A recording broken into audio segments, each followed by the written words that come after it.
Hello all, welcome to Franklin lectures. അങ്ങനെ S6-ലെ ഒരു കമ്പാരിറ്റീവ്ലി ഒരു എളുപ്പമുള്ള ഒരു സബ്ജക്റ്റ് ആണ് മാനേജ്മെന്റ് ഫോർ എഞ്ചിനീയേഴ്സ് എന്ന് പറയുന്നത്. അപ്പൊ നമ്മൾ ഇന്നത്തെ ഈ ക്ലാസ്സിൽ, ഇന്നത്തെ ഈ ചെറിയ സെഷനിൽ ഇതിന്റെ ഒരു ഇൻട്രോ പാർട്ടാണ് ഉദ്ദേശിക്കുന്നത്. അതായത് ഒന്നാമത്തത്, ആസ് ആൻ എഞ്ചിനീയർ പലപ്പോഴും നമ്മുടെ എഞ്ചിനീയറിംഗ് വിഭാഗത്തിന്റെ ഒരു പാർട്ടാണ് മാനേജ്മെന്റ്. ഈ 2000-2010 ഒക്കെ കാലഘട്ടങ്ങളിൽ അന്ന് ഒരു ട്രെൻഡായിരുന്നു. അതായത് ബിടെക് എഞ്ചിനീയറിംഗ് കഴിഞ്ഞാൽ പിന്നെ നേരെ MBA പോയിട്ട് എടുക്കുക. അങ്ങനെ MBA എടുത്തു കഴിഞ്ഞാൽ ആ ഒരു മാനേജ്മെന്റിന്റെ സൈഡിലാണ് MBA. അതും കൂടെ എടുത്തു കഴിഞ്ഞിട്ട് ഏതെങ്കിലും കമ്പനിയിൽ പോകുമ്പോൾ നമ്മൾ അതിന്റെ കുറച്ചുകൂടെ മാനേജ്മെന്റ് ലെവലിൽ, കുറച്ചുകൂടെ ഹയറാർക്കി ലെവലിൽ നമുക്ക് എന്ത് ചെയ്യാം, നമ്മുടെ റോൾ ചെയ്യാം. നമുക്ക് ബിടെക് ലെവലിൽ കണ്ടന്റും കൺസെപ്റ്റും അറിയാം, അതോടൊപ്പം കുറച്ച് ലീഡർഷിപ്പ് സ്കില്ലും കുറച്ച് മാനേജ്മെന്റ് ഫങ്ഷൻസും നമുക്ക് അറിയുന്ന രീതിയിൽ. പിന്നെ പതിയെ എന്ത് ചെയ്ത് വെച്ചാൽ സിലബസിൽ തന്നെ പിന്നെ എന്ത് ചെയ്തു, ഈ എഞ്ചിനീയറിംഗ് സിലബസിൽ തന്നെ മാനേജ്മെന്റിന്റെ റോൾസുകളും കാര്യങ്ങളും സബ്ജക്ട്സുകളും കുറച്ച് വളരെ ബേസിക് ആയിട്ടുള്ള കുറച്ച് കാര്യങ്ങൾ നമ്മൾ ഇതിൽ പഠിക്കാൻ തുടങ്ങി. അപ്പൊ ഇതിന്റെ മുന്നേ ഉള്ള സ്കീമിലൊക്കെ ഉണ്ടായിരുന്നത് പ്രിൻസിപ്പിൾസ് ഓഫ് മാനേജ്മെന്റ് എന്ന് പറയുന്ന സബ്ജക്റ്റ് ആയിരുന്നു. അതായത് മാനേജ്മെന്റിൽ ഒരു പക്ക ഒരു തിയറി പാർട്ടാണ്. അതായത് ഇതെന്ന് പറഞ്ഞാൽ നമുക്ക് ശരിക്കും നമുക്ക് കൺസെപ്റ്റുകൾ പറഞ്ഞു തരാൻ കഴിയും, അല്ലാതെ ഇത് റിയൽ ലൈഫ് കേസിൽ ഇംപ്ലിമെന്റ് ചെയ്യാൻ നിങ്ങളുടെ സ്കില്ല് പോലെ. ഇപ്പോൾ ഒരു ഉദാഹരണത്തിന് നിങ്ങൾ ഒരു പ്രൊഫഷണൽ എത്തിക്സ് പറഞ്ഞ സബ്ജക്ട് പഠിച്ചില്ലേ, അതിലെന്താ സത്യസന്ധത, അല്ലെങ്കിൽ സത്യസന്ധത, മൊറാലിറ്റി, എത്തിക്സ്, ഇതൊന്നും നമുക്ക് ഇക്വേഷൻ പ്രകാരം ഒന്നും പറഞ്ഞു കൊടുക്കാൻ കഴിയില്ല അല്ലെ. ഇക്വേഷൻ വെച്ചിട്ട് അല്ലെങ്കിൽ റിലേഷൻസ് വെച്ചിട്ട് പറയാൻ പറ്റില്ല. ഇതൊരു മനസ്സിലാക്കലാണ് അല്ലെ. അങ്ങനെയുള്ള ഒരു സബ്ജക്റ്റ് ആണ് മാനേജ്മെന്റ് സബ്ജക്ട് എന്ന് പറയുന്നത്. അപ്പൊ ഞാൻ ആദ്യമേ പറയാം, നമ്മൾ ഈ സബ്ജക്ട് എടുക്കുമ്പോൾ ചിലപ്പോൾ ക്ലാസ്സിലൊക്കെ ഇരിക്കുമ്പോൾ തനി ബോറ് ക്ലാസ് ആയിരിക്കും. കാരണം എന്താ വെച്ചാൽ വെറും തിയറിയാണ്, പക്കാ തിയറി. കുറെ കഥകളുണ്ട്, കുറെ കഥകൾ ഇൻ ദ സെൻസ് ഇതിങ്ങനെയാണ്, അത് അങ്ങനെ ചെയ്യണം, അതെങ്ങനെ ചെയ്യണം എന്നൊക്കെ പറഞ്ഞിട്ട് നമ്മൾ പഠിക്കണം. ചില ചോദ്യങ്ങളുടെ ഉത്തരങ്ങൾ പറഞ്ഞാൽ 10 പോയിന്റ് 14 പോയിന്റ് നമ്മൾ കാണാപാഠം പഠിക്കണം. ഇതാണ് ഈ സബ്ജക്റ്റിന് ആകെ ഉള്ളൊരു പ്രശ്നം. പക്ഷെ നമ്മുടെ ബാക്കിയുള്ള സബ്ജക്ട് S6-ൽ നിങ്ങൾ ബാക്കി കോർ സബ്ജക്റ്റ് കമ്പയർ ചെയ്യുമ്പോൾ ഒന്ന് റിലാക്സ് ആവാൻ, ഒന്ന് ഫ്രീ ആയിരിക്കാൻ പറ്റുന്ന സബ്ജക്റ്റ് ആണ് മാനേജ്മെന്റ് ഫോർ എഞ്ചിനീയേഴ്സ്. അപ്പോൾ ഈ മാനേജ്മെന്റ് നിങ്ങളിത് ഒഴിവാക്കി വിടരുത്, കാരണം നിങ്ങളുടെ ഗ്രേഡിനെ ബാധിക്കുന്ന ഒരു കാര്യമാണ്. പിന്നെ നമ്മൾ ഈ സബ്ജക്റ്റിൽ മാനേജ്മെന്റ് ഫോർ എഞ്ചിനീയേഴ്സിൽ വെറും ഒരു 100% തിയറി ആണെന്ന് നിങ്ങൾ കരുതരുത്. കുറച്ച് ടെക്നിക്കൽ ടോപ്പിക്സ് വരുന്ന ഏരിയയും ഇതിലുണ്ട്. ഓക്കെ, കാരണം ഈ പറയുന്ന തിയറി പാർട്ടായാലും ഇതിൽ പറയുന്ന ടെക്നിക്കൽ ടോപ്പിക്സ് ആയാലും നാളെ നിങ്ങൾ ഒരു കമ്പനിയുടെ ഭാഗമായി കഴിഞ്ഞാൽ ചിലപ്പോൾ ഇവിടെ ഈ പഠിച്ച ഈ ടെക്നിക്ക് ആയിരിക്കും ചിലപ്പോൾ നിങ്ങൾക്ക് അവിടെ ഉപയോഗിക്കാൻ പറ്റുക. ചിലപ്പോൾ ഈ ടെക്നിക്ക് അവതരിപ്പിച്ച് കഴിഞ്ഞാൽ എന്തായിരിക്കും മാറ്റം ഉണ്ടാവുക എന്ന് നിങ്ങൾക്ക് അറിയാൻ പറ്റും. അപ്പൊ അങ്ങനത്തെ കുറച്ച് ടെക്നിക്സുകളും നമ്മൾ ഇതിൽ പഠിക്കുന്നുണ്ട്. പിന്നെ കുറച്ച് പ്രോബ്ലമാറ്റിക് സൈഡ് വരുന്ന കേസുകളും ഇതിലുണ്ട്. And another most important thing is that നമ്മുടെ മെക്കാനിക്കൽ ഓറിയന്റഡ് ആയിട്ട് വരുന്നത്, ഇപ്പൊ ഇതിൽ ഈ ഒരു സബ്ജക്ട് എന്ന് പറഞ്ഞാൽ മെക്കാനിക്കൽ മാത്രമല്ല, പൊതുവെ എല്ലാ ബ്രാഞ്ചസും എനിക്ക് തോന്നുന്നുണ്ട്. ഈ ബ്രാഞ്ചുകളിലൊക്കെ പല കോമ്പറ്റേറ്റീവ് എക്സാമിന് പോകുമ്പോൾ മാനേജ്മെന്റ് എന്ന് പറയുന്ന ഒരു ടോപ്പിക് നമ്മുടെ കോമ്പറ്റേറ്റീവ് എക്സാം ഉണ്ടാവും. അറ്റ്ലീസ്റ്റ് കുറഞ്ഞ പക്ഷം നമ്മുടെ കേരള PSCs പോകുമ്പോൾ ഈ മാനേജ്മെന്റ് ടോപ്പിക്സ് വരും. ഇപ്പൊ മെക്കാനിക്കൽ എഞ്ചിനീയേഴ്സിനെ സംബന്ധിച്ചിടത്തോളം ആണെങ്കിൽ അവർക്ക് സ്പെഷ്യലി ഈ മാനേജ്മെന്റ് എന്ന് പറഞ്ഞാൽ അവരെ സംബന്ധിച്ചിടത്തോളം വളരെ ഇമ്പോർട്ടന്റ് ആണ്. മറ്റുള്ള ബ്രാഞ്ചസിനും മാനേജ്മെന്റ് ഒരു പാർട്ട് തന്നെയാണ്. നിങ്ങളുടെ കോമ്പറ്റേറ്റീവ് എക്സാംസിന് പോകുമ്പോൾ ഈ മാനേജ്മെന്റ് ടോപ്പിക്കുകളിൽ എല്ലാം ഇല്ലെങ്കിലും ചില ഭാഗങ്ങൾ ഉറപ്പായിട്ടും ഉണ്ടാവുന്ന ഏരിയകളുണ്ട്. അപ്പൊ ഇത് വളരെ ലാഘവത്തോടെ നിങ്ങൾ കാണരുത്. എന്നാൽ സബ്ജക്ട് ടഫ് ഒന്നല്ല, കുറച്ച് റിലാക്സ് ആയിട്ട് ഇരുന്ന് പഠിക്കാം. ഓക്കെ, അപ്പൊ നമുക്ക് ഈ സബ്ജക്റ്റിനെ കുറിച്ചിട്ട് നോക്കാം. ഇതിന്റെ കോഡ് എന്ന് പറയുന്നത് HUT 310 ആണ്. അതായത് HUT 300 ആയിരിക്കണം. അതായത് ഇപ്പോ ഇത് സബ്ജക്റ്റ് അങ്ങോട്ടും ഇങ്ങോട്ടും മാറി പഠിക്കുന്നതെന്ന് വെച്ചാല്, ഈ സെമ്മിൽ മാനേജ്മെന്റ് ഓഫ് എഞ്ചിനീയേഴ്സ് ആണ് പഠിക്കുന്നതെങ്കിൽ കഴിഞ്ഞ സെമ്മിൽ അല്ലെങ്കിൽ അടുത്ത സെമ്മിൽ നിങ്ങൾ പഠിക്കുക industrial economics and foreign trade ആണ്. അത് HUT 300-ഉം ഇത് HUT 310 ആണ്. നിങ്ങൾ ആൾട്ടർനേറ്റ് സെമസ്റ്റേഴ്സിലാണ് പഠിക്കുക. S5 ഉണ്ട്, S6 ഉണ്ട്. S5-ൽ നിങ്ങൾ മാനേജ്മെന്റ് ഫോർ എഞ്ചിനീയേഴ്സ് ആണെങ്കിൽ അപ്പൊ അടുത്ത സെമ്മിൽ IEFT ആയിരിക്കും. അതല്ല S5-ൽ നിങ്ങൾ IEFT ആണെങ്കിൽ S6-ൽ നിങ്ങൾക്ക് മാനേജ്മെന്റ് ഫോർ എഞ്ചിനീയേഴ്സ് ആയിരിക്കും ഉണ്ടാവുക. ആഴ്ചയിൽ കുറഞ്ഞത് 3 പീരീഡ് എങ്കിലും ഉണ്ടാവും. പ്രാക്ടിക്കലോ ലെക്ചറിങ് ക്ലാസ് ഒന്നുമില്ല. 3 hours പ്യൂർലി തിയറി പേപ്പറാണ്. തിയറി പേപ്പർ എന്നറിയാം. 3 ക്രെഡിറ്റ്സ് ആണ് സബ്ജക്റ്റിന്. യാതൊരുവിധ പ്രീറെക്വിസിറ്റ്സും വേണ്ട. ഏത് സബ്ജക്റ്റ് മുന്നേ അറിഞ്ഞിരിക്കണം എന്നില്ല ഇത് പഠിക്കാൻ. Internal marks 50 marks internal, external marks 100 3 മണിക്കൂർ എക്സാം ആണ്. ഇതൊക്കെ നിങ്ങൾക്ക് അറിയാം, എല്ലാ സബ്ജക്റ്റ് പോലെ തന്നെ. 50 മാർക്കിൽ 10 mark attendance, 15 mark assignment, internal marks 25 വരും. 25 + 15 40, 40 + 10 50. ഇതിൽ ശ്രദ്ധിക്കാനുള്ളത് കോമൺ ആയിട്ട് പറയാണ്, ഞാൻ നിങ്ങൾക്ക് ചിലപ്പോൾ ചിലർ ആദ്യമായിട്ട് ഇത് കാണുന്നെങ്കിൽ ഒരു കാര്യം പറയാനുള്ളത്, ആസ് ഫ്രം ഫ്രാങ്ക്ലിൻ ലെക്ചേഴ്സിൽ നമുക്ക് സപ്പോർട്ട് ചെയ്യാൻ പറ്റുന്നത് നിങ്ങളുടെ 25 മാർക്കും പിന്നെ യൂണിവേഴ്സിറ്റിയുടെ 100ഉം ആണ്. ഇത് നിങ്ങൾ ഒറ്റയ്ക്ക് നേടിയെടുക്കേണ്ടതാണ്. അറ്റൻഡൻസ് ഞങ്ങൾക്ക് പോയിട്ട് നിങ്ങൾ ക്ലാസ് എടുക്കുന്നതിന് പകരം ഇരിക്കാൻ പറ്റില്ല. ചിലപ്പോൾ എടുക്കുന്ന സ്റ്റാഫിന്റെ ക്ലാസ് വളരെ ബോറിംഗ് ആയിരിക്കാം, ഒന്നും മനസ്സിലാവുന്നുണ്ടാവില്ല. പക്ഷെ സ്റ്റിൽ നിങ്ങൾ ആ ക്ലാസ്സിൽ പോയിട്ട് ഫിസിക്കലി ഇരിക്കണം. ആ സ്റ്റാഫിന് ഒരു റെസ്പെക്ട് കൊടുക്കുന്നതിന് തുല്യമാണ്. രണ്ടാമത്തത്, അതിൽ 90%, 85% എബവ് ഉണ്ടെങ്കിൽ നിങ്ങൾക്ക് ആ 10 മാർക്ക് നിങ്ങൾക്ക് സ്കോർ ചെയ്യുകയും ചെയ്യാം. അപ്പൊ അത് കൊണ്ടുപോയിട്ട് കളയരുത്. ഓക്കെ. പിന്നെ അസൈൻമെന്റ്, പൊതുവെ എല്ലായിടത്തും അസൈൻമെന്റ് എന്ന് പറഞ്ഞാൽ ഒക്കെ ഏതെങ്കിലും ടോപ്പിക്കുകൾ തരും, നോക്കി എഴുതുക. അതാണ് പൊതുവെ ചെയ്യാറുള്ളത്. അത് ഇപ്പൊ ഇത് തിയറി പേപ്പർ ആയതുകൊണ്ട് തന്നെ മിക്കവാറും അങ്ങനെ തന്നെ ആയിരിക്കും. അപ്പൊ ഈ 25 മാർക്ക് നിങ്ങൾ നേടേണ്ടതാണ്. പിന്നെ ഈ 12, 25, ഈ 25 നമ്മൾ കാര്യം പഠിച്ചാൽ നമുക്ക് കിട്ടുന്ന മാർക്കും പ്ലസ് നമ്മുടെ യൂണിവേഴ്സിറ്റിയുടെ മാർക്കും. ശ്രദ്ധിക്കേണ്ടത് എന്താ വെച്ചാൽ, ഏറ്റവും സേഫസ്റ്റ് എന്ന് പറഞ്ഞാൽ 50ൽ 35 കിട്ടലാണ് സേഫ്. അതിൽ 25 ഓൾറെഡി നിങ്ങൾ ഒന്നും ചെയ്യാതെ തന്നെ ഈ 10ഉം 15ഉം കൂട്ടി 25ആയി. ബാക്കി ഈ എക്സാമിലെ ബാക്കി സീരീസ് എക്സാമിൽ 25ലെ 10 കിട്ടിക്കഴിഞ്ഞാൽ ഈ 25ഉം 10ഉം കൂട്ടിയാൽ നിങ്ങൾക്ക് 35 കിട്ടും. എന്നിട്ട് നിങ്ങൾ ആലോചിച്ച് നോക്കിയേ, എന്നിട്ടും നിങ്ങൾക്ക് ഇന്റേണൽസ് 35ന്റെ താഴെയാണ് കിട്ടുന്നതെങ്കിൽ നിങ്ങൾ ട്രാക്കിലേ അല്ല. പല കോളേജിലും ഞാൻ ഇങ്ങനെ നോക്കുമ്പോൾ കാണാം, ചിലപ്പോൾ സ്റ്റുഡൻസിന് ഇന്റേണൽസ് വളരെ കുറവ്. വേറെ ചില സ്റ്റാഫുകൾ ഉണ്ട്, അവരൊന്നും പഠിപ്പിക്കൂല. എന്നിട്ടോ കുട്ടികളുടെ അടുത്ത് പരാതി കിട്ടാതിരിക്കാൻ വേണ്ടിയിട്ട് ഫുൾ 45ന്റെ മുകളിൽ ഇന്റേണൽ ഇട്ടുകൊടുക്കും. ആ ചെയ്യുന്നതും തെറ്റ് തന്നെയാണ്. അത് നിങ്ങളോട് ചെയ്യുന്ന തെറ്റാ. അത് നിങ്ങൾക്ക് ഇപ്പൊ മനസ്സിലാവില്ല. വൺസ് നിങ്ങൾക്ക് ഈ സബ്ജക്ട് സപ്ലി ആയി നിങ്ങൾ പിന്നീട് പുറത്ത് ഇറങ്ങുമ്പോഴായിരിക്കും മനസ്സിലാവുക. എന്നാൽ ചില സ്റ്റാഫുകൾ വളരെ സ്ട്രിക്റ്റ് ആയിട്ട് വളരെ പ്രോപ്പർ ആയിട്ട് ചെയ്യുന്നവരുണ്ട്. പണിയെടുത്ത കുട്ടികളുണ്ടെങ്കിൽ അവർക്ക് നല്ല മാർക്കിന് കൊടുക്കും. ഒന്നും തിരിഞ്ഞു നോക്കാത്തവർക്കാണെങ്കിൽ അതിനനുസരിച്ചുള്ള മാർക്ക് ഇട്ടുള്ളൂ. ഓക്കെ. അപ്പൊ നിങ്ങൾ മനസ്സിലാക്കേണ്ടത്, നിങ്ങൾക്ക് നിങ്ങളുടെ സ്റ്റാഫ് മാർക്ക് ഇടുമ്പോൾ അറിയാൻ പറ്റും ആ സ്റ്റാഫിന്റെ ജെന്യൂനിറ്റി എത്രയാണെന്നുള്ളത്. അപ്പൊ നിങ്ങൾക്ക് 35ന്റെ താഴെയാണ് മാർക്ക് കിട്ടുന്നെങ്കിൽ അപ്പൊ നിങ്ങൾ ഇത് മനസ്സിലാക്കേണ്ടത് 35 സേഫ് ഇന്റേണൽ ആണ്. ഒരാൾ 35ന്റെ താഴെ തോറ്റു എന്നല്ല പറഞ്ഞാൽ അതിനനുസരിച്ച് മാർക്ക് കൂട്ടിയെടുത്താൽ മതി. ഇതൊക്കെ നിങ്ങൾക്ക് അറിയുന്ന കാര്യമായിരിക്കും. പക്ഷെ എന്നിട്ടും നിങ്ങൾക്ക് 35 കിട്ടിയിട്ടില്ല എങ്കിൽ, പ്രത്യേകിച്ച് മാനേജ്മെന്റ് ഫോർ എഞ്ചിനീയേഴ്സിന്റെ സബ്ജക്ട് പോലത്തെ സബ്ജക്റ്റ് ആണെങ്കിൽ നിങ്ങൾ ട്രാക്കിലല്ല. There is some mistakes. അത് നിങ്ങൾ പ്രോപ്പർ ആക്കി റെഡി ആക്കണം. അപ്പൊ ആദ്യമേ നിങ്ങൾ ആ കാര്യങ്ങളൊക്കെ ശ്രദ്ധിക്കുക. എപ്പോഴും ഇന്റേണൽ മാർക്സ് സേഫ് ആക്കുക. മാനേജ്മെന്റ് ഫോർ എഞ്ചിനീയേഴ്സിന്റെ ഇന്റേണൽസ് ഒന്നും കൊണ്ടുപോയിട്ട് കുളമാക്കരുത്. അതൊക്കെ സുഖമായിട്ട് എബവ് 45 നിങ്ങൾക്ക് കിട്ടാൻ പറ്റും. ഓക്കെ. അപ്പൊ ഇന്റേണൽ എക്സാംസിന്റെ പാറ്റേൺ അവർ പറയുന്നുണ്ട്. 2 സീരീസ്, ഫസ്റ്റ് സീരീസും സെക്കൻഡ് സീരീസ്, അതായത് 2 പാർട്ടായിട്ട് നടത്തും വേണം. പാർട്ട് എയും പാർട്ട് ബിയും. അതിൽ പാർട്ട് എയിൽ 5 ക്വസ്റ്റ്യൻസ് ആണ് ഉണ്ടാവുക. പാർട്ട് എയിൽ 5 ക്വസ്റ്റ്യൻസ് ഉണ്ടാവും. അതിൽ ഫസ്റ്റ് മൊഡ്യൂളിൽ നിന്നും സെക്കൻഡ് മൊഡ്യൂളിൽ നിന്നും 2 ക്വസ്റ്റ്യൻസ് വീതം, മൂന്നാമത്തെ മൊഡ്യൂളിൽ നിന്ന് 1 ക്വസ്റ്റ്യൻ. അതായത് ഫസ്റ്റ് സീരീസ് കഴിയുമ്പോൾ 2.5 മൊഡ്യൂൾ ആയിരിക്കണം. സെക്കൻഡ് സീരീസ് കഴിയുമ്പോൾ അടുത്ത 2.5 ആയിട്ടാണ് മൊത്തം 5 മൊഡ്യൂൾ അങ്ങനെ തീരുന്നത്. അപ്പൊ ഇവിടെ ഫസ്റ്റ് മൊഡ്യൂളിൽ നിന്ന് 2 ക്വസ്റ്റ്യൻ, സെക്കൻഡ് മൊഡ്യൂളിൽ 2 ക്വസ്റ്റ്യൻ, മൂന്നാമത്തെ മൊഡ്യൂളിൽ നിന്ന് 1 ക്വസ്റ്റ്യൻ. അപ്പൊ എത്രയായി? 5 ക്വസ്റ്റ്യൻ, 5 മാർക്ക് വെച്ചിട്ട് 15ആയി. പിന്നെ അവർ ചോദിക്കുന്നത് വെച്ചാൽ പാർട്ട് ബിയിൽ 7 ക്വസ്റ്റ്യൻസ് ഉണ്ടാവുന്നതാണ്. Preferably 3 questions from completed modules. ഇവിടുന്ന് 3 ക്വസ്റ്റ്യൻസ് ഉണ്ടാവും, ഇവിടുന്ന് 3 ക്വസ്റ്റ്യൻ, ഇവിടുന്ന് 1 ക്വസ്റ്റ്യൻ. അങ്ങനെ മൊത്തം 7 ക്വസ്റ്റ്യൻസ് ഉണ്ടാവും. ആ 7 ഏതെങ്കിലും 5 എണ്ണം ചെയ്താൽ മതി. ഓരോന്നിന് 7 മാർക്ക് വെച്ചിട്ട് 35, അങ്ങനെ 50 മാർക്ക്. ഈ പാറ്റേൺ ഒന്നും പല കോളേജിലും ഫോളോ ചെയ്യുന്നുണ്ടാവില്ല. യൂണിവേഴ്സിറ്റി പറയുന്ന പാറ്റേൺ ഇങ്ങനെയാണ്. അതെന്ന് വെച്ചാൽ അത് നിങ്ങളല്ല ബോധിപ്പിക്കേണ്ടത്, ചിലർക്ക് അവിടുത്തെ ടീച്ചിങ് സ്റ്റാഫാണ്. കാരണം അവർക്ക് അക്രഡിറ്റേഷനും കാര്യങ്ങൾക്കൊക്കെ പോകുമ്പോൾ ആ രീതിയിൽ വേണം നോക്കാൻ.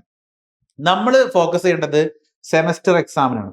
സെമസ്റ്റർ എക്സാമിൽ പാർട്ട് എ ഉണ്ടാവും, പാർട്ട് ബി ഉണ്ടാവും. പാർട്ട് എയിൽ 10 ചോദ്യങ്ങളാണ് ഉണ്ടാവുക. 1 2 3 4 5 6 7 8 9 അങ്ങനെ പോയിട്ട് 10. അപ്പൊ ഓരോ മൊഡ്യൂളിൽ നിന്നും 2 ചോദ്യങ്ങൾ ഉണ്ടാവും. 3ഉം 4ഉം മൊഡ്യൂൾ 2 നിന്നായിരിക്കും, 5ഉം 6ഉം 3. അങ്ങനെ പോയി ഓരോ മൊഡ്യൂളിൽ നിന്ന് 2 ചോദ്യം ഉണ്ടാവും. ഈച്ച് മൊഡ്യൂൾസ് അല്ലെങ്കിൽ each question will be carrying 3 marks. അപ്പൊ 10 ക്വസ്റ്റ്യൻ ഉണ്ടെങ്കിൽ 3 മാർക്ക് വെച്ചിട്ട് 30. ഓക്കെ.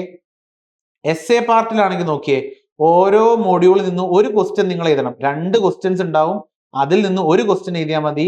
ഒന്നിന് 14 മാർക്കാണ് ഒരു മോഡ്യൂള്. അങ്ങനെ 5 മോഡ്യൂൾ ഉണ്ടാവും. അപ്പൊ മൊത്തം എത്ര മാർക്ക് ഉണ്ടാവും? 70 മാർക്ക് ഉണ്ടാവും. ഈ 70 30 കൂട്ടിയാൽ 100 മാർക്ക് ടോട്ടൽ ഉണ്ടാവും. ഓക്കെ, ഇനി ഒരൊറ്റ മോഡ്യൂളിൽ നിന്ന് എത്ര മാർക്കാ വരും നോക്കിയേ. 3 മാർക്കിന്റെ 2 ചോദ്യം 6, പിന്നെ 14 മാർക്കിന്റെ ഒരു ചോദ്യം. അതായത് മൊത്തം ഒരു മൊഡ്യൂൾ 20 മാർക്കിനാണ് എക്സാമിന് ഉണ്ടാവും. എസ് എ പാർട്ടിൽ മൊഡ്യൂൾ പാർട്ട് ബിയിൽ 2 ഓവർ ക്വസ്റ്റ്യൻ ഉണ്ടാവും 14 മാർക്കിന്റെ. ആ 14 മാർക്ക് ഡയറക്റ്റ് ആവണമെന്നില്ല. ചിലപ്പോൾ സബ് ക്വസ്റ്റ്യൻ ഉണ്ടാവും 7 7, അല്ലെങ്കിൽ 8 6, അല്ലെങ്കിൽ 10 4, അല്ലെങ്കിൽ 9 5. ഇങ്ങനെ സ്പ്ലിറ്റ് ചെയ്തിട്ട് ക്വസ്റ്റ്യൻസ് ഉണ്ടാവാം. അതിനെയും നിങ്ങൾ എക്സ്പെക്ട് ചെയ്യണം കേട്ടോ. അങ്ങനെയും വരാം. പൊതുവേ കണ്ടിട്ടുള്ളത് എപ്പോഴും സ്പ്ലിറ്റ് ആയിട്ടാണ് വരിക. കാരണം 14 മാർക്കിന് മാത്രം ചോദിക്കാൻ മാത്രമുള്ള തിയറി ഒന്നുമില്ല. അത് ഇതിപ്പോ ബോറടിക്കും. അപ്പോൾ 10 4 അല്ലെങ്കിൽ 7 7 എന്നുള്ള അർത്ഥത്തിലൊക്കെയാണ് വരാറ്. പിന്നെ മൊഡ്യൂൾസിന്റെ ഇൻട്രൊഡക്ഷൻ ആണ്. ഞാൻ ജസ്റ്റ് ഒന്ന് പറഞ്ഞു പോകാന്നുള്ളത്. കാരണം ഇപ്പൊ നിങ്ങൾക്ക് മൊഡ്യൂൾസും അതിന്റെ റെലവൻസ് ഒക്കെ പറയുമ്പോൾ ചിലപ്പോൾ മനസ്സിലാവില്ല. ഫസ്റ്റ് മൊഡ്യൂള് വളരെ ബോറിംഗ് ആണ്. ബോറിംഗ് ഇൻ ദ സെൻസ് വെറും പക്ക തിയറിയാണ്. മാനേജ്മെന്റ് എന്ന് പറഞ്ഞു കഴിഞ്ഞാൽ എന്താണ്, ഈ മാനേജ്മെന്റ് എന്ന് പറയുന്നതിന്റെ ഡെഫിനിഷൻ എന്താ, അതിന്റെ ക്യാരക്ടറിസ്റ്റിക്സ് എന്താ, അതിന്റെ അഡ്വാൻറ്റേജ് ഡിസ്അഡ്വാൻറ്റേജ്, അങ്ങനെ കുറെ കാര്യങ്ങളില്ലേ. അങ്ങനെ കുറച്ച് ബോറിംഗ് ആയിട്ടുള്ള വളരെ തിയറിറ്റിക്കൽ ആയിട്ടുള്ള സബ്ജക്റ്റ് ആണ്. പിന്നെ മാനേജ്മെന്റ് ഒരു ആർട്ടാണോ പ്രൊഫഷൻ ആണോ എന്ന് പറയുന്നത്. ഇപ്പൊ നമ്മൾ പറയല്ലേ ഡ്രൈവിംഗ് എന്ന് പറയുന്നത് എന്താ, ഡ്രൈവിംഗ് ഒരു ആർട്ടും ആണ് പ്രൊഫഷനാണ്. ഇപ്പൊ ഡ്രൈവിംഗ് പ്രൊഫഷൻ എന്ന് പറയാൻ നമുക്ക് അതിനെ കുറിച്ചുള്ള ഇൻഫോർമേഷൻ വേണം. ക്ലച്ച് ചവിട്ടിയിട്ടാണ് ബ്രേക്ക് നിൽക്കുക, ബ്രേക്ക് മാറ്റുക, ആക്സിലേറ്റർ കൊടുക്കുമ്പോഴാണ് വണ്ടി മുന്നോട്ട് പോവുക, അല്ലേ? പിന്നെ ബ്രേക്ക് എപ്പോഴാണ് ബ്രേക്ക് ചവിട്ടുമ്പോൾ ക്ലച്ച് ഗിയർ മാറ്റണോ ഇല്ലേ, അങ്ങനെയൊക്കെ വേണമെങ്കിൽ അത് ഇൻഫോർമേഷൻ ആണ്. പക്ഷെ ഇതൊക്കെ അറിഞ്ഞ ഒരാൾക്ക് നന്നായിട്ട് വണ്ടി ഓട്ടാൻ പറ്റണമെന്നുണ്ടോ? ഇല്ല.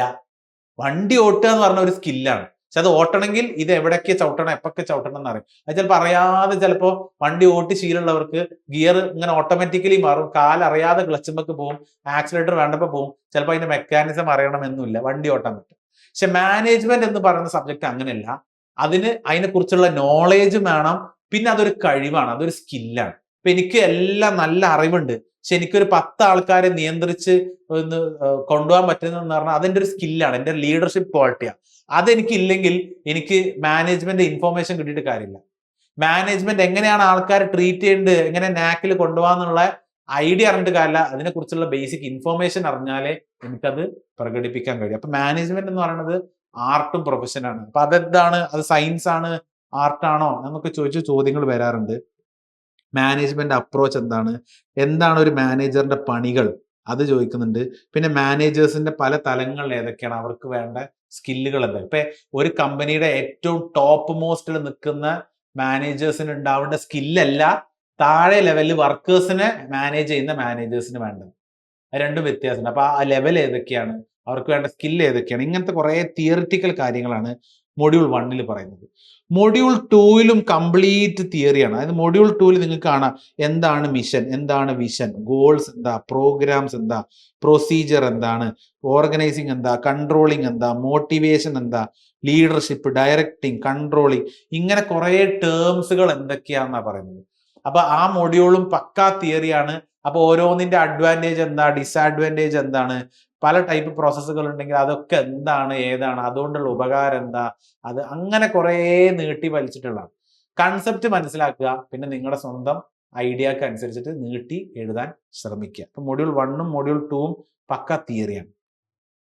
മൊഡ്യൂൾ 3 നോക്കുമ്പോൾ ഇവിടെ തിയറിറ്റിക്കൽ കൺസെപ്റ്റ് തന്നെയാണ്. അതായത് നമുക്ക് എന്താണ് പ്രൊഡക്ടിവിറ്റി എങ്ങനെയാണ് മെഷർ ചെയ്യുക, അപ്പൊ പ്രൊഡക്ടിവിറ്റി എന്താണെന്നും അതിന്റെ മെഷർമെന്റിന് ഒരു 2-3 ടൈപ്പ് പ്രൊഡക്ടിവിറ്റി ഉണ്ട്, അതിന്റെ ഇക്വേഷൻസ് ഉണ്ട്, അതിൽ നിന്ന് പ്രോബ്ലംസ് വരാം.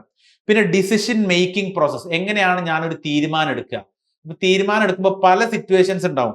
ചിലപ്പോൾ റിസ്ക് ഉള്ള കേസ് ഉണ്ടാവും, ചിലപ്പോൾ ഉറപ്പായിട്ട് നടക്കാൻ പോണ റിസൾട്ട് എന്താന്ന് എനിക്കറിയാം. റിസ്ക് എന്ന് പറഞ്ഞാൽ നടക്കാൻ പോകുന്ന റിസൾട്ട് ഒന്നെങ്കിൽ ഇതോ അല്ലെങ്കിൽ മറ്റേതോ ആയിരിക്കും. പക്ഷെ ഇതിൽ ഏതിനാണ് കൂടുതൽ ചാൻസ് എന്ന് എനിക്കറിയാം, പക്ഷെ എപ്പോഴും അതന്നെ ആവണമെന്നില്ല, തിരിച്ചിത് സംഭവിക്കാം. അങ്ങനത്തെ കേസ് വരുമ്പോൾ ഞാൻ എങ്ങനെയാണ് തീരുമാനം എടുക്കേണ്ടത്. പിന്നെ അൺസർട്ടൈനിറ്റി, എനിക്ക് എന്താണ് ഔട്ട്പുട്ട് വരാൻ പോകുന്നതിനെ കുറിച്ച് ഒരു ബോധവും ഇല്ല, എന്താ വരിക എന്നറിയില്ല ഔട്ട്പുട്ട്. അപ്പൊ അങ്ങനത്തെ കേസിൽ എങ്ങനെ വേണം തീരുമാനം എടുക്കാൻ എന്നതാണ് ഇവിടെ നമ്മൾ പഠിക്കുക. അതിൽ ഒരു ഇമ്പോർട്ടൻറ്റ് സാധനം ഉണ്ട്, ഡിസിഷൻ ട്രീസ് എന്ന് പറഞ്ഞിട്ട്. അപ്പൊ ഡിസിഷൻ ട്രീ വെച്ചിട്ട് വരച്ച് കാൽക്കുലേറ്റ് ചെയ്യുന്ന ഒരു പാർട്ട് ഉണ്ട്. അപ്പൊ ഈ മൊഡ്യൂൾ 3 കുറച്ച് തിയറിയും കുറച്ച് പ്രോബ്ലംസും വരുന്ന ഏരിയ ഉണ്ട്. അപ്പൊ മൊഡ്യൂൾ 3 ചിലപ്പോൾ എക്സാമിന് പ്രോബ്ലംസ് വരാൻ എസ് എ പാർട്ടിൽ വരാൻ ചാൻസ് ഉണ്ട്. എസ്പെഷ്യലി ഇതാവാം, ചിലപ്പോൾ ഡിസിഷൻ ട്രീസ് എന്നും ആവാം. ഓക്കെ. പിന്നെ മൊഡ്യൂൾ 4 പക്ക നിങ്ങൾക്ക് പാർട്ട് ബിയിൽ പ്രോബ്ലംസ് ആണ് വരിക. അതായത് CPM ആൻഡ് PERT എന്ന് പറയുന്ന 2 മെത്തേഡ്സുകൾ ഉണ്ട്. നമ്മളൊരു പ്രൊജക്റ്റ് ഇംപ്ലിമെന്റ് ചെയ്യുമ്പോൾ നമ്മൾ എത്ര ദിവസം കൊണ്ട് തീർക്കണം, എങ്ങനെ തീർക്കണം, പൈസ എങ്ങനെ അനലൈസ് ചെയ്ത് പ്രോപ്പറായിട്ട് കൊണ്ടുപോകണം, അങ്ങനത്തെ കാര്യങ്ങളൊക്കെ പറയുന്നതാണ് CPM ആൻഡ് PERT. CPM എന്ന് പറഞ്ഞാൽ ക്രിട്ടിക്കൽ പാത്ത് മെത്തേഡ് എന്നും PERT എന്ന് പറഞ്ഞാൽ project evaluation review technique. Project evaluation review technique, അതാണ് PERTന്റെ ഫുൾ ഫോം. ക്ലിയർ? പിന്നെ ആ PERTുമായി ബന്ധപ്പെട്ടിട്ട് പ്രോബബിലിറ്റി കാര്യങ്ങളൊക്കെയാണ്. പിന്നെ ഒരു പുതിയൊരു ടേം ഉണ്ട്, ക്രാഷിംഗ് എന്ന് പറഞ്ഞിട്ട്. അതെന്താണ് ക്രാഷിംഗ് എന്നൊക്കെ പറയുന്നത് നമ്മൾ അപ്പോൾ ആ സബ്ജക്റ്റ് ആ ഒരു മൊഡ്യൂൾ പാർട്ട് എത്തുമ്പോൾ നിങ്ങൾക്ക് ഞാൻ ഡീറ്റെയിൽ ആയിട്ട് പറഞ്ഞുതരാം. എക്സാമിന് ഇവിടുന്ന് പാർട്ട് ബിന്ന് എപ്പോഴും പ്രോബ്ലം ആയിരിക്കും. പാർട്ട് ഏത് തിയറി ആയിരിക്കും ചോദിക്കാം. ചിലപ്പോൾ എന്താണ് റിഡൻഡൻസി, അല്ലെങ്കിൽ എന്താണ് പെർട്ടിന് ടൈം എസ്റ്റിമേറ്റ്, അല്ലെങ്കിൽ നിങ്ങൾ എന്താണ് ക്രാഷിംഗ് കൊണ്ട് അങ്ങനെ എന്തെങ്കിലും വളരെ സിമ്പിൾ ആയിട്ടുള്ള ക്വസ്റ്റ്യൻ ആയിരിക്കും പാർട്ട് എയിൽ ഉണ്ടാവുക. പാർട്ട് ബിയിൽ മൊഡ്യൂൾ 4 ഒരു സംശയവും വേണ്ട, ഒന്നെങ്കിൽ CPMന്റെ പ്രോബ്ലംസ് ആയിരിക്കും. ക്രിട്ടിക്കൽ പാത്ത് മാനേജ്മെന്റ് എന്നാണ്, ക്രിട്ടിക്കൽ പാത്ത് മെത്തേഡ് എന്നാണ് CPMന്റെ ഫുൾ ഫോം. ഒന്നെങ്കിൽ CPMൽ നിന്ന് ഒരു ചോദ്യമോ അല്ലെങ്കിൽ പെർട്ടിൽ നിന്നിട്ടുള്ള ഒരു ചോദ്യമോ അതല്ലെങ്കിൽ ക്രാഷിംഗിൽ നിന്നുള്ള ഒരു ചോദ്യമോ ആയിരിക്കും. ഒരു സംശയം വേണ്ട, ഈ 3 ഭാഗത്തുനിന്ന് പ്രോബ്ലംസ് ആയിരിക്കും 2 ഓർ ക്വസ്റ്റൻ ആയിട്ട് വരിക. ചിലപ്പോൾ CPM ഓർ PERT ആയിരിക്കും, ചിലപ്പോൾ ക്രാഷിംഗ് ഓർ CPM ആയിരിക്കും, അല്ലെങ്കിൽ ചിലപ്പോൾ ക്രാഷിംഗ് ഓർ PERT ആയിരിക്കും. ഈ 3 എണ്ണത്തിലെ ഏതെങ്കിലും 2 എണ്ണം ഓർ ക്വസ്റ്റൻ വെച്ചിട്ട് വരാം, ചിലപ്പോൾ 3ഉം വന്നേക്കാം കേട്ടോ. അങ്ങനെയും വെച്ചാൽ സബ് ക്വസ്റ്റൻ ആയിട്ടൊക്കെ വേണമെങ്കിൽ ചോദിച്ചിട്ട് വന്നേക്കാം. Last module number 5. Module number 5ന്റെ പ്രത്യേകത എന്താ വെച്ചാൽ ഇത് വീണ്ടും പക്ക തിയറിയാണ്. തിയറി എന്ന് പറഞ്ഞാൽ മൊഡ്യൂൾ 1ഉം 2നെക്കാട്ടിലും കൂടുതൽ കണ്ടന്റ് ആണ് മൊഡ്യൂൾ 5ൽ തിയറി. കാരണം എന്താ വെച്ചാൽ ഓരോ ടോപ്പിക്കുകളാണ്. നോക്കിയേ, ഓപ്പറേഷൻസ് മാനേജ്മെന്റ് അതൊരു വലിയ ടോപ്പിക്കാണ്. ഹ്യൂമൻ റിസോഴ്സ് മാനേജ്മെന്റ് അടുത്ത വലിയ ടോപ്പിക്കാണ്. മാർക്കറ്റിംഗ് മാനേജ്മെന്റ് അടുത്ത വലിയ ടോപ്പിക്കാണ്. ഫിനാൻഷ്യൽ മാനേജ്മെന്റ് എൻറ്റയർലി വേറെ ടോപ്പിക്കാണ്. ആൻട്രപ്രണർഷിപ്പ് വേറൊരു ടോപ്പിക്കാണ്. ബിസിനസ് പ്ലാൻസ് വേറൊരു ടോപ്പിക്കാണ്. കോർപ്പറേറ്റ് സോഷ്യൽ റെസ്പോൺസിബിലിറ്റി വേറൊരു ടോപ്പിക്കാണ്. Patents and intellectual property right വേറെ ടോപ്പിക്കാണ്. ഇതില് പേറ്റൻസും ഇന്റലക്ച്വൽ പ്രോപ്പർട്ടി റൈറ്റ്സും നിങ്ങൾ പ്രൊഫഷണൽ എത്തിക്സ് പറഞ്ഞ സബ്ജക്ട് പഠിച്ചിട്ടുണ്ടെങ്കിൽ അവിടെ ഓൾറെഡി പഠിച്ചിട്ടുണ്ടാവും. പക്ഷെ ബാക്കിയുള്ള കാര്യങ്ങളൊക്കെ എന്താ അറിയോ, അതൊരു വലിയൊരു സബ്ജക്റ്റാണ്. നിങ്ങൾ മനസ്സിലാക്കണം, ഒരു ചാപ്റ്റർ അല്ല, ഒരു സബ്ജക്റ്റ് ആണ്. ആ സബ്ജക്റ്റിനെ ഒരു ചാപ്റ്ററിലെ ഓരോ ലൈൻസ് ആക്കി മാറ്റിയേക്കാണ്. അതുകൊണ്ട് തന്നെ കൂട്ടത്തിലുള്ള മൊഡ്യൂളുകളിൽ മൊഡ്യൂൾ നമ്പർ 5 നമ്മൾ ക്ലാസ് എടുക്കുമ്പോൾ ഒരു പരിധി ഉണ്ട്, ഒരു ലിമിറ്റേഷൻ ഉണ്ട് നമുക്ക് ക്ലാസ് എടുക്കുമ്പോൾ.